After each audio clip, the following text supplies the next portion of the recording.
नमस्कार, स्वागत है आप सभी का न्यूज 18 मध्य प्रदेश छत्तीसगढ़ देख रहे हैं आप। मैं हूं अपर्णा मौजम। वक्त हो गया है मध्य प्रदेश की महाडिबेट का।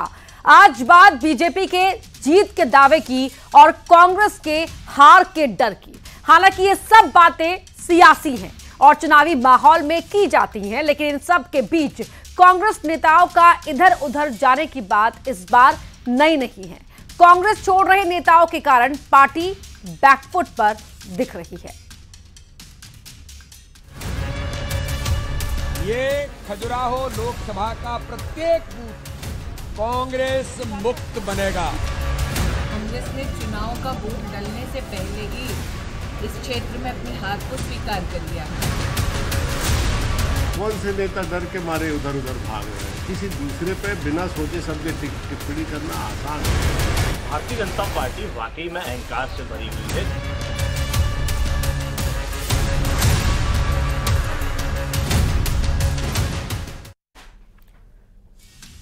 मध्य प्रदेश बीजेपी के अध्यक्ष वीडी शर्मा ने खजुराहो लोकसभा सीट से अपना नामांकन दाखिल कर दिया है। केंद्रीय मंत्री स्मृति ईरानी, मंत्री प्रहलाद पटेल समेत बड़ी संख्या में नेता कार्यकर्ता इस दौरान मौजूद रहे। नजरबाग में विशाल आम सभा को संबोधित करने के बाद शहर से रैली भी निकाली गई और पन्ना कलेक्ट्रेट पहुंचकर रिटर्निंग ऑफिसर और कलेक्टर सुनील कुमार के सामने नामांकन दाखिल किया। वीडी शर्मा ने सभा को संबोधित करते हुए कहा, कांग्रेस की आलोचना की और कहा कि इंडी गठबंधन लोगों को गुमराह कर रहा है। उधर केंद्रीय मंत्री स्मृति ईरानी ने कहा कि हार के डर से कांग्रेस के नेता इधर उधर भाग रहे हैं। कांग्रेस का ना लड़ना ही इस बात का संकेत है कि कांग्रेस ने चुनाव का वोट डलने से पहले ही इस क्षेत्र में अपनी हार को स्वीकार कर लिया है। ये खजुराहो लोकसभा का प्रत्येक बूथ कांग्रेस मुक्त बनेगा और एक कांग्रेस मुक्त इसलिए बनेगा कि देश के अंदर माननीय प्रधानमंत्री नरेंद्र मोदी जी ने सारे गुलामी के प्रतीकों को समाप्त कर दिया है। उधर कांग्रेस ने बीजेपी पर पलटवार किया है। कांग्रेस का आरोप है कि बीजेपी ऐसा मनोवैज्ञानिक वातावरण बना रही है, निर्मित कर रही है कि कांग्रेस के नेता पार्टी छोड़ रहे हैं। वहीं समाजवादी पार्टी के प्रवक्ता ने स्मृति ईरानी के बयान पर निशाना साधा है। डर के मारे उधर उधर भाग रहे हैं। ये कहाँ की रहने वाली हैं? ये रायबरेली की रहने वाली हैं क्या? बताएं देश की जनता को कहाँ की रहने वाली हैं, कहाँ पढ़ी हैं, कहाँ लिखी हैं, कहाँ पैतृक इनका निवास है। किसी दूसरे पे बिना सोचे समझे टिप्पणी करना आसान है। एक साधारण से सीरियल का एक लोकप्रिय किरदार उन्होंने निभाया, उसको अभी तक ये भुना रही हैं। भारतीय जनता पार्टी वाकई में अहंकार से भरी हुई है। जिस तरीके से आज स्मृति ईरानी जी ने पन्ना में बात कही है, बुलेट ट्रेन की बात कह रही है कि बुलेट ट्रेन का जमाना है और साइकिल पंचर हो गई। तो bullet train Bharatiya Janata party कहाँ चला पाई, कौन से शहर में चला पाई है? क्या गुजरात मॉडल में चला पाई है या योगी मॉडल में? चुनाव से पहले कांग्रेस को झटके पर झटका लग रहा है, तो वहीं कांग्रेस में नाराज कार्यकर्ताओं और नेताओं को मनाने की जगह सिर्फ बयानबाजी हो रही है। कमजोर संगठन के साथ कांग्रेस कैसे चुनाव में जीत हासिल करेगी, ये बड़ा सवाल है। अब जो भी लोकसभा चुनाव और उसके नतीजे कांग्रेस की हालत और हालात दोनों ही बताएंगे। महाडिबेट के सवाल क्या रहेंगे बड़ी स्क्रीन पर, उन सवालों पर डालते हैं नजर। पहला सवाल आपके सामने, कांग्रेस में पतझड़, आखिर कैसे जीतेंगे रण, यह है पहला महत्वपूर्ण सवाल। अगला सवाल है, बीजेपी 400 पार का दावा कर रही है, कांग्रेस में क्यों है हार का डर, जो लगातार कांग्रेस के कार्यकर्ता नेता पार्टी छोड़ रहे हैं। तीसरा सवाल है, हाथ और साइकिल का साथ, क्या बनेगी बात, क्योंकि बीजेपी कह रही है कांग्रेस को पहले से ही अनुमान है कि वो हार जाएगी, इसलिए ये सीट साइकिल यानी कि समाजवादी पार्टी को दे दी है। इन सवालों के इर्द गिर्द आज रहेगी मध्य प्रदेश की बहस और महाडिबेट। और हम मेहमान कौन हैं उनका परिचय आपसे करवा देते हैं। बीजेपी प्रवक्ता हैं गुंजन चौकसे, कांग्रेस की प्रवक्ता हैं संगीता शर्मा, वरिष्ठ पत्रकार हैं सतीश एलिया जी हमारे साथ जुड़ चुके हैं, और साथ ही समाजवादी पार्टी के राष्ट्रीय प्रवक्ता हैं यश भारती भी हमारे साथ जुड़ गए हैं। और मेरे साथ थोड़ी देर में एक और मेहमान भी जुड़ेंगे इस स्टूडियो से, लेकिन पहले आप सभी का स्वागत करते हुए मैं यश भारती जी आपसे सवाल ले लेती हूँ। खजुराहो सीट की बात कर ली जाए, स्मृति ईरानी ये कह रही हैं कि पहले से ही अनुमान था कांग्रेस को कि वो हार जाएगी ये सीट, इसीलिए गठबंधन के बहाने ये सीट एसपी को दे दी गई। और वहीं आपने सुना विश्वास नहीं है जीत का, इसलिए उम्मीदवार भी आपको बदलना पड़ गया। देखिए, ये तो इनको अपने पितृ पुरुष से सीखना चाहिए। अटल बिहारी वाजपेयी जी 3-3 जगह से चुनाव लड़ते थे, जमानतें जब्त होती थी, और भारतीय जनता पार्टी भी कहां से कहां आई है। तो चुनाव लड़ना, हारना, प्रत्याशियों को बदलना, प्रत्याशियों का टिकट छोड़ देना, ये भारतीय जनता पार्टी देखे कि लोगों को जिनको टिकट दे रही है वो लोग लड़ना नहीं चाह रहे हैं, मना कर रहे हैं। कहीं किसी उम्र का पैमाना बता रहे हैं, कोई एक्टर कह रहा है मुझे अब चुनाव नहीं लड़ना है, कहीं कोई बात आ रही है फिर वो कहता है मुझे चुनाव लड़ना है, पर कहां से लड़ेंगे अभी तय नहीं हो पा रहा है। तो भारतीय जनता पार्टी अपने घर को देखे, लोकतंत्र है, चुनाव लड़े, सबको चुनाव लड़ने का अधिकार है, लेकिन कौन कमजोर है कौन मजबूत है ये विकास और नीतियों पे बात कर लें। आज जिस जगह पे पन्ना पे स्मृति ईरानी जी ने ये बात करी है और भारतीय जनता पार्टी के प्रदेश अध्यक्ष वी डी शर्मा सांसद के रूप में अभी तक प्रतिनिधित्व कर रहे थे और फिर से पुनः प्रत्याशी के लिए नामांकन भरा है, उस क्षेत्र को विकास क्या दिया है। दुनिया की सबसे कीमती चीज हीरा, वो हीरे जहां से निकलते हैं पन्ना से, उसकी बदहाली तो देख लीजिए, उस लोकसभा की बदहाली तो देख लीजिए। 3 जिले आते हैं, छतरपुर, कटनी और पन्ना, वहां सबसे ज्यादा पलायन होता है रोजगार को लेकर के। दुनिया में, देश में सबसे ज्यादा अगर पलायन किसी लोकसभा से होता है तो वो खजुराहो लोकसभा है। इस नाकामयाबी को कौन मानेगा। सड़कें बेहाल हैं, जल की योजना की बातें करती है भारतीय जनता पूरी देश भर में, लेकिन आगे देखिए तो इस पन्ना में जल की व्यवस्था क्या है, पीने के पानी की व्यवस्था नहीं है। महिलाएं सुबह से किस तरीके से परेशान होती हैं। इतनी नाकामियों के बावजूद वहां पर खजुराहो से वी डी शर्मा कह रहे हैं कि रिकॉर्ड वोटों के अंतर से जीत हासिल करेंगे। ठीक है, आत्मविश्वास क्यों है ये भी जान लेंगे। मैं आऊंगी यश भारती जी, सभी मेहमानों को डिबेट में शामिल कर लेते हैं। गुंजन चौकसे जी, बात यहां पर सिर्फ खजुराहो की नहीं, बात यहां पर एक में महत्वपूर्ण बयान आज कैलाश विजयवर्गीय ने दिया, जो उनके इंदौर में क्लस्टर प्रभारियों की बैठक चल रही है। छिंदवाड़ा पर 5 लाख रहेगा जीत का अंतर, ये कैलाश विजयवर्गीय दावा कर रहे हैं। देखिए अपर्णा जी, ये जो दावा है इसका एक बेसिस है। ये जनता ने जो अपार प्यार और सम्मान भारतीय जनता पार्टी को दिया है, विधानसभा का चुनाव के जो आपने देखे हैं नतीजे, वो ये दावे का भरोसा वो है जो 10 वर्षों में हमारे यशस्वी प्रधानमंत्री नरेंद्र मोदी जी ने देश की विकास किए हैं। ये दावे का भरोसा वहां से आता है जो एक परिकल्पना, एक विकसित राष्ट्र 2047 की आपने और हम सबने की थी, जो राम राज्य की संकल्पना आपने और हम सबने की थी, वो मोदी जी ने उसको साकार किया है। ये दावा वहां से आता लेकिन मुझे समझ नहीं आता गुंजन जी, गरीब कल्याण, किसान भरोसा, अपार विश्वास, अपार प्यार जनता का विधानसभा में मिला आपको, ये मैं इस बात से सहमत हूं, सभी ने देखा है नतीजे जो आए हैं। लेकिन फिर भी अपार प्यार, अपार विश्वास, अपार भरोसा होने के बावजूद भी क्यों कांग्रेस के कार्यकर्ताओं को शामिल कराने की आवश्यकता हो जाती है, मुझे ये बात समझ नहीं आती। देखिए अपर्णा जी, जो एक विकसित राष्ट्र का जो विजन के साथ हम चल रहे हैं, जो जनता के विकास के विजन के साथ हम चल रहे हैं, जो रीति नीति हमारे यशस्वी प्रधानमंत्री जी लेकर आ रहे हैं, जनता उससे खुश होकर, आकर्षित होकर जो राष्ट्र हित की बात कर कर आना चाह रही, उनका स्वागत है। ये व्यक्ति नहीं, विचार सर्वोपरि पार्टी है। यहाँ पे व्यक्ति विशेष की बात नहीं होती है, यहाँ धर्म से परे, लिंग से परे, जाति से परे, क्षेत्र से परे बात होती है। यहाँ परिवार की बात नहीं होती, यहाँ देश की बात होती है। कांग्रेस में मैं आपको एग्जाम्पल दूंगी, छिंदवाड़ा में 45 वर्षों से आप बात करते हैं कमलनाथ जी की, सिर्फ कमलनाथ जी के योगदान की बात होती है, तो प्रतिनिधि के तौर पर नकुलनाथ जी का नाम क्यों? क्या 45 वर्षों में कांग्रेस के किसी और कार्यकर्ता ने काम नहीं किया इस पार्टी के लिए? क्या छिंदवाड़ा के लिए किसी ने काम नहीं किया? फिर ये नकुलनाथ जी को ही क्यों सीट जाती है? इस परिवारवाद को अगर किसी ने खत्म किया है तो भारतीय जनता पार्टी ने किया है, भ्रष्टाचार को किसी ने खत्म किया है तो भारतीय जनता पार्टी ने किया है। गुना से पिछली बार केपी यादव जीत कर आए थे, फिर क्यों ज्योतिरादित्य सिंधिया को टिकट दे दिया गया? देखिए अपर्णा जी, मैंने क्या कहा, ये भारतीय जनता पार्टी है, यहाँ योग्यता, सक्षमता, सामूहिकता से सारी नीति, विचार विमर्श करके निर्णय लिए जाते हैं। यहाँ निर्णय के बाद ठीक है, नहीं यश भारती जी बीच में मत बोलिए, बीच में मत बोलिए, 1 मिनट। इस 29 सीटों में कितनी महिलाओं को आज उम्मीदवार बताएं? भारतीय जनता पार्टी ने 6 महिलाओं को दिया है, कांग्रेस ने कितना दिया? 1 महिला को दिया है। ये फर्क दिखाता है कि ये परिवारवाद, ठीक है, कांग्रेस की महिला प्रवक्ता ही है हमारे साथ पैनल में समय। संगीता शर्मा जी को भी शामिल कर लेते हैं। संगीता जी, ऐसे कैसे जीतिएगा जब लड़ने से पहले ही कार्यकर्ता हताश, निराश होकर या भविष्य को लेकर जो आशंकित होकर वो बीजेपी ज्वाइन कर रहे हैं, रेला सा निकला हुआ है इस समय कांग्रेस से। क्यों नहीं संभाल रहे हैं आप लोग? देखिए अपर्णा जी, हमारा कार्यकर्ता ना हताश है और ना निराश है। हमारा कार्यकर्ता खुश है क्योंकि नरेंद्र मोदी जी डर रहे हैं। उन्हें हर जगह पर डर सता रहा है क्योंकि उन्होंने पिछले 10 सालों में ऐसा कोई काम नहीं किया जिसको लेकर वो वोट मांगने जाएं। आप देखिए 2014 में उन्होंने कहा था कि 2 करोड़ रोजगार दूंगा। उन्हें तो 20 करोड़ रोजगार देना चाहिए थे, उन्होंने आज तक रोजगार क्यों नहीं दी? उन्होंने महिला सुरक्षा की बात की और उन्हीं के शासनकाल में, उन्हीं के नेतृत्व में मणिपुर में बेटियों को नग्न अवस्था में घुमाया गया। पहलवान बेटियों को लगातार धरना प्रदर्शन करना पड़ा पर उन्हें न्याय नहीं मिला।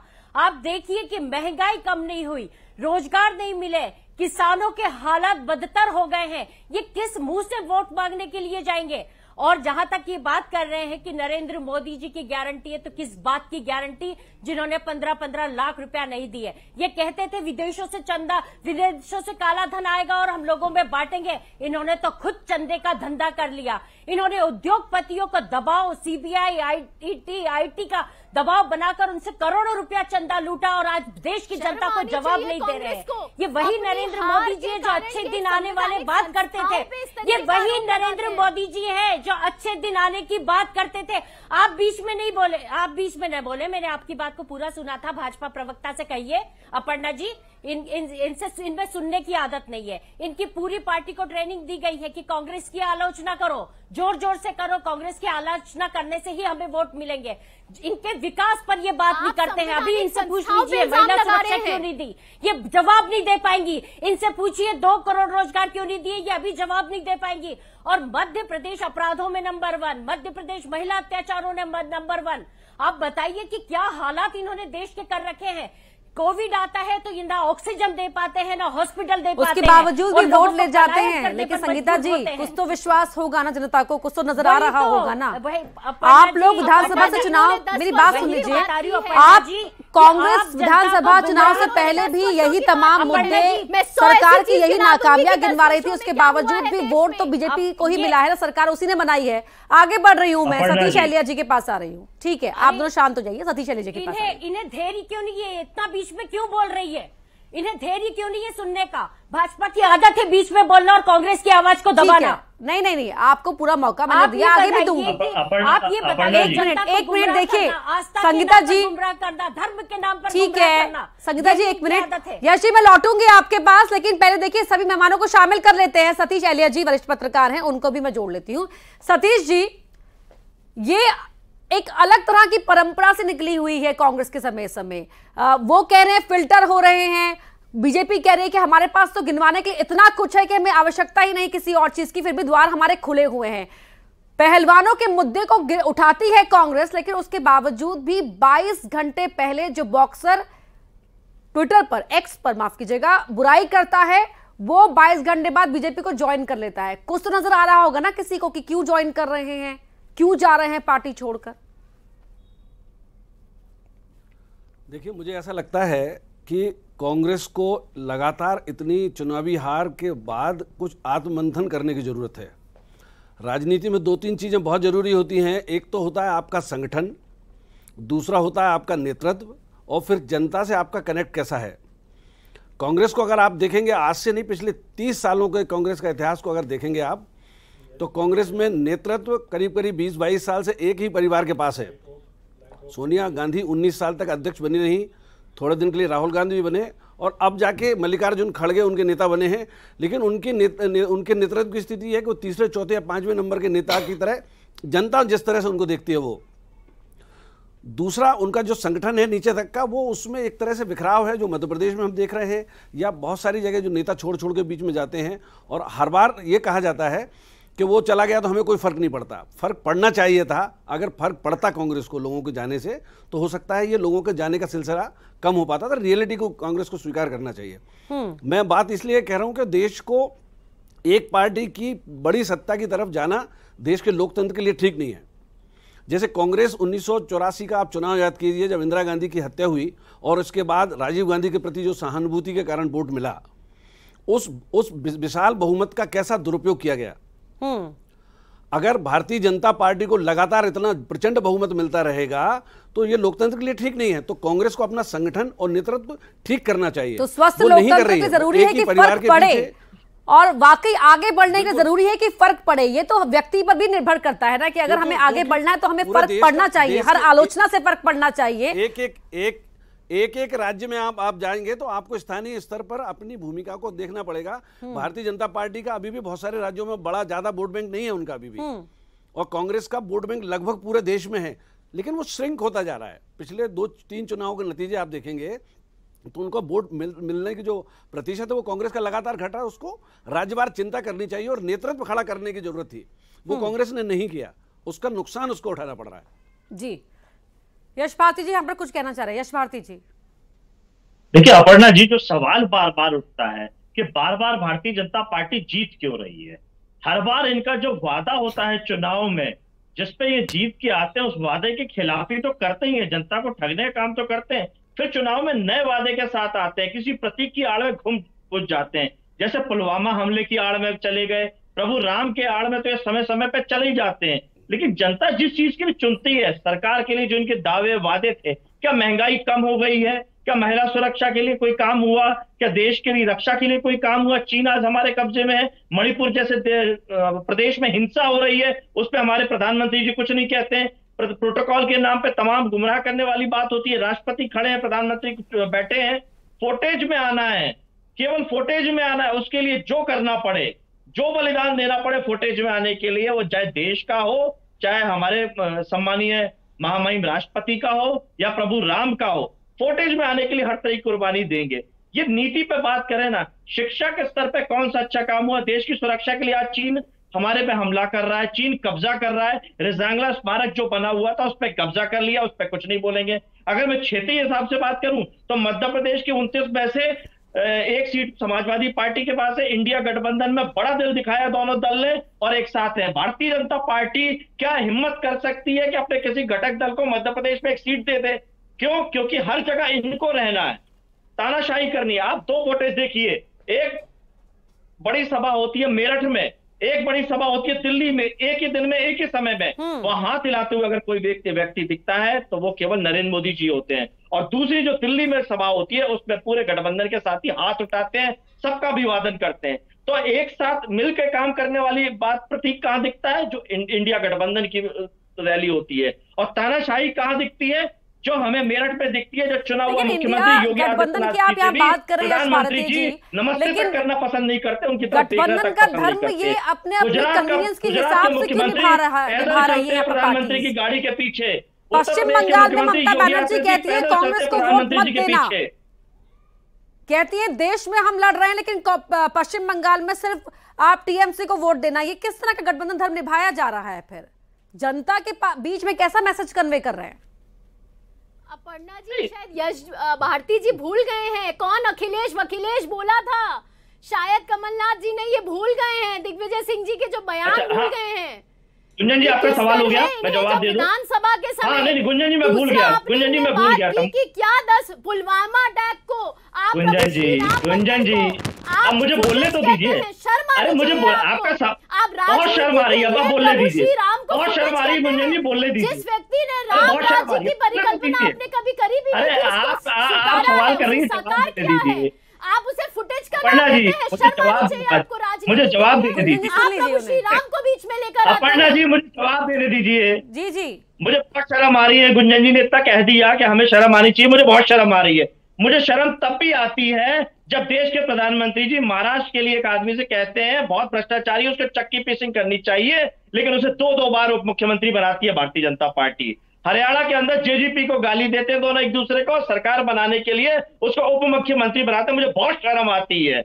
और उनके पिताजी को जेल से पैरोल पे छुड़ा लिया जाता है, ये शर्तें रहती है। मुझे बहुत शर्म आती है। क्या हुआ? आप टेररिज्म को टूरिज्म में कन्वर्ट किया है यशस्वी प्रधानमंत्री नरेंद्र मोदी आपके पास। बड़ी खबर इस समय की बता दें, इंदौर में मंत्री विजय शाह ने दिया है बड़ा बयान। एमपी की सभी 29 की 29 सीटें जीतेंगे। 2 से 5 लाख वोटों के अंतर से हर सीट को जीतेंगे, क्योंकि कांग्रेस को नहीं मिल रहा है उम्मीदवार। जबरन चुनाव लड़वा रही है कांग्रेस, ये कहा है विजय शाह ने। दिग्विजय सिंह को बुझा हुआ दिया बताया है। हमारे साथ बतौर राजनीतिक विश्लेषक सौरभ दुबे जी भी जुड़ चुके हैं। सौरभ जी, स्वागत है आपका। सौरभ जी, इस कॉन्फिडेंस की वजह क्या है? क्या ग्राउंड पर बीजेपी उस प्रभाव को भांप पा रही है जो लगातार जो कांग्रेस के खेमे में सेंधबाजी की जा रही है उसको उसके गुणा गणित का हिसाब लगाकर ये आत्मविश्वास बढ़ रहा है? देखिए, गुणा गणित तो प्रधानमंत्री श्री नरेंद्र मोदी जी के जो कामों की सियासी गिनती है उसने ही विपक्ष का गुणा गणित भाग बिगाड़ दिया है। और जिस प्रकार से ये गठबंधन इन्होंने बनाया है, तो गठबंधन की इनकी गठरी में जितने छेद हैं उससे ज्यादा इनके नेताओं के महत्वाकांक्षी मतभेद हैं। अब समाजवादी पार्टी अभी जितने ये लोग बात कर रहे हैं, मुझे तो समझ में नहीं आ रहा, उत्तर प्रदेश के अंदर जहां पर आपकी स्थिति मजबूत होनी चाहिए थी वहां पर हर दिन आप कैंडिडेट बदल रहे हैं। आपका कोई ऐसा कैंडिडेट बता दीजिए जिसको आपने ना बदला हो। आज भी आपने एक कैंडिडेट बदल दिया, लगातार आप कैंडिडेट पे कैंडिडेट बदले जा रहे हैं उत्तर प्रदेश के अंदर। आप चुनाव कैसे लड़ेंगे भाई साहब? आपके जो कैंडिडेट हैं वो कितने परेशान होंगे कि हमको चुनाव में टिकट दिया, रामपुर और मुरादाबाद में दो लोगों ने नामांकन कर दिया, पार्टी में उथल पुथल मची हुई है आपकी, और आप यहाँ ज्ञान दे रहे हैं चैनल पे। मैं आपके भले की बात कर रहा हूँ। देखिए, अगर आपको चुनाव लड़ना है तो अखिलेश यादव जी अपने मुखिया से कि उत्तर प्रदेश में कम से कम जो कैंडिडेट हैं जो बड़ी मुश्किल से जिनको सीट का जहाँ पे नामांकन भर के आते हैं उनको चुनाव तो लड़ने दें। आप उनको चुनाव ही नहीं लड़ने दे रहे हैं, वहां पर दूसरा कैंडिडेट बदल करके डाल दे रहे हैं। भारतीय जनता पार्टी की लिस्ट आने के बाद आप अपना प्लान बी दिखा रहे हैं, लेकिन ये प्लान बी जो है ना, ये राजनीति में बहुत नुकसान करता है। क्यों? क्योंकि आपका कैंडिडेट जो है वो जो उत्साह से पर्चा भरा है, उसने नामांकन किया है, अगले दिन आप नामांकन दूसरे का भरवा देंगे, तो आप उसको डिमोलाइज कर रहे हैं। और जिस प्रकार से कांग्रेस पार्टी है, कांग्रेस का तो हाल ऐसा हो गया कि कांग्रेस के टिकट पर वर्तमान में कोई भी चुनाव नहीं लड़ना चाह रहा। जितने बड़े बड़े नेता हैं वो आए दिन जो है ले दे करके इनके पास खिलाड़ी बचे थे बॉक्सर, वो भी कह रहे थे कांग्रेस का चुनाव लड़ेंगे, आज वो बीजेपी में शामिल हो गए। तो कांग्रेस के पास यश भारती जी, क्योंकि आप स्काइप से जुड़े हुए हैं ना, तो अगर आप बीच में बोलेंगे तो फिर आपकी बात कट जाएगी। मैं आपके पास लौटूंगी इसी जवाब के लिए यहाँ, लेकिन संगीता जी कुछ कहना चाह रही। संगीता जी, देखिए, मैं कहना चाह रही हूँ कि ये जो महोदय अभी बोल रहे थे, मैं नहीं जानती हूँ कौन है, परंतु इन्होंने कहा कि कांग्रेस को कैंडिडेट नहीं मिल रहे हैं। तो ये क्या हमारी सीसी की बैठक में बैठे थे? इन्हें कहां से पता कि हमारे पास कैंडिडेट नहीं है? हमारे पास एक एक सीट से 20-20, 32 कैंडिडेट है। जनता को नहीं पता। नहीं, ये जनता उनका कुछ नहीं है। आप मन घड़त बातें ना करें, बड़े बड़े नेता शामिल नहीं हो रहे। आप ऐसे आरोप क्यों लगा रहे हैं जो सिद्धि नहीं है? आप ऐसे आरोप क्यों लगा रहे हैं जो सिद्धि नहीं है? आज की डेट में जो है वो चुनाव लड़वा रहा है, का भी नाम ले रहा हूं मैं। बीच में बोलेंगे तो मैं अपनी बात कैसे रख पाऊंगी? नहीं, आप अरे आप बीच में बोलेंगे तो मैं अपनी बात कैसे रख पाऊंगी? अभी तो बोल रही थी बीच में। सौरभ जी, एक मिनट बोलने दीजिए। संगीता जी, देखिए, आप झूठ बोलेंगे और मैं चुप रहूंगी। तो आप बताइए अपने नेता का नाम बताइए मध्य प्रदेश में जिसके चुनाव लड़ रहा है, बता दीजिए। अभी बहुत धैर्य से सबकी बातों को सुन। अपर्णा जी, मैं बोलिए संगीता जी, बोलिए। बातों को सुन रही थी और हर किसी की बात में मुझे कुछ ना कुछ बात नजर आई। अभी एलिया जी ने एक बात कही थी कि लोकतंत्र के लिए बड़ा खतरनाक है। उन्होंने इतनी चिंता व्यक्त की, तो मैं उनसे यही पूछना चाहती हूँ कि आपको चिंता इस बात पे नहीं होती है कि कांग्रेस मुक्त करने की बात यदि कोई देश का नेता करता है, ये अलोकतांत्रिक बात है कि नहीं है? दूसरा, कांग्रेस के अकाउंट को फ्रीज कर दिया जाता है, उन्हें चुनाव लड़ने से रोका जाता है, ये अलोकतांत्रिक तरीका है कि नहीं है? इनसे पूछिए एलिया जी से। तीसरी बात, ईडी, आईटी, सीबीआई, ये जो संस्था है इनका दुरुपयोग किया जा रहा है, ये बताइए, इसका दुरुपयोग किया गया है तो ये अलोकतांत्रिक, वो तो आप ही के लिए कंसर्न शो कर रहे थे ना यशी को। ठीक है यश भारती जी, कमेंट के लिए बहुत कम समय रह गया मेरे पास। आप ये बताइए किस तरीके की बात कर सतीश जी आऊंगी आपके पास। ठीक है, एक मिनट, सब नहीं बोलेंगे। यश भारती जी, अगर एक्सपर्ट आते तो पक्षी की तरफ बात, अपर्णा जी आते तो एक पक्षी की तरफ बात, आपको निष्पक्ष संगीता जी एक मिनट शांत हो जाइए। तो कह रहा हूं राहुल गांधी चुनाव नहीं लड़ रहा, मैं क्या गलत कह रहा हूं? एक मिनट अपर्णा जी, मैं आपको बात कह दूं, असल में क्या है एनडीए के गठबंधन दल के राजनीतिक, राहुल गांधी ये जो गठबंधन बनाया ना राजनीतिक विश्लेषक के नाम से, ये बड़ा एक घटक, बहुत बड़ा घटक दल है जो एनडीए के लिए सवाल नहीं करता, जो विश्लेषण भाजपा के लिए नहीं कर सकता। सतीश जी का सवाल कुछ कर रहे थे। सतीश जी जो विपक्ष से सवाल करता है, सत्ता में जो पार्टी पत्रकार है वो उत्तर प्रदेश में आखिरी 20 सेकंड बचे हैं। सतीश जी समाजवादी पार्टी को बस आखिरी के सेकंड्स बचे हैं। सतीश जी का लास्ट कमेंट। सतीश जी, मैं आपके आपके पैनल पे राजनीतिक विश्लेषक कौन है मैं इनको नहीं जानता हूं, सौरभ लेकिन दुबे जी संगीता सर। जी को मैं बहुत दिनों से और बहुत अच्छे से जानता हूं। दो बातें उन्होंने कही है, मेरे से जानना चाहिए है कि कांग्रेस मुक्त का नारा डेमोक्रेटिक है या अनडेमोक्रेटिक है। मेरा अपना मानना यह है किसी भी राजनीतिक दल को खत्म करने की बात कहना मुझे लगता है कि ये ठीक बात नहीं है। और ये मैं कई चैनलों पे जब ये नारा शुरू हुआ था तब भी मैंने ये कहा था कि कांग्रेस मुक्त का नारा सर, एक तरह सफाई से देने ठीक की आवश्यकता नहीं है एक- हमें, ठीक कई है। बार- ये लोग तो ये जो और सियासी दल है आज यहाँ नहीं, कल वहाँ लेकिन आरोप लगाते दूसरी रहेंगे। बात खाते फ्रीज करने की बात है तो इनकम टैक्स का रिफंड ठीक है, इतना ही समय है मेरे पास। नहीं करेंगे। माफी सर सतीश जी, माफी, इतना ही समय था मेरे पास, लेकिन बहुत धन्यवाद आप सभी का चर्चा में शामिल होने के लिए। मध्य प्रदेश की महा डिबेट में देखिए जीत और हार की बात चलती रहेगी, हर किसी का दावा अपना अपना है, लेकिन फैसला आपको तय करना है, क्योंकि आप पिछले 5 सालों से हर कुछ देख रहे हैं, समझ रहे हैं, और बाकी तमाम खबरों के लिए आप लगातार जुड़े रहें।